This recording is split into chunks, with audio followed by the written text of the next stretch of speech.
Attention landlords, pop quiz here.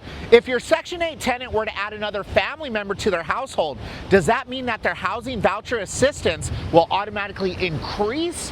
Well, that's a great question, and you're about to find out. All right, so this happens to be one of the biggest misconceptions that landlords have regarding the Housing Choice Voucher Program. You see, many people assume that if the household gets larger, that the subsidy goes up as well. But honestly, that's not how it works. For example, if a tenant gets married or if another adult moves in that's earning income, technically that's going to trigger the housing authority to review the household's financial information. You definitely want to keep in mind that that additional income could technically affect how the rental assistance is calculated. So with that being said, you have to be aware there's a chance that that rental assistance could be reduced.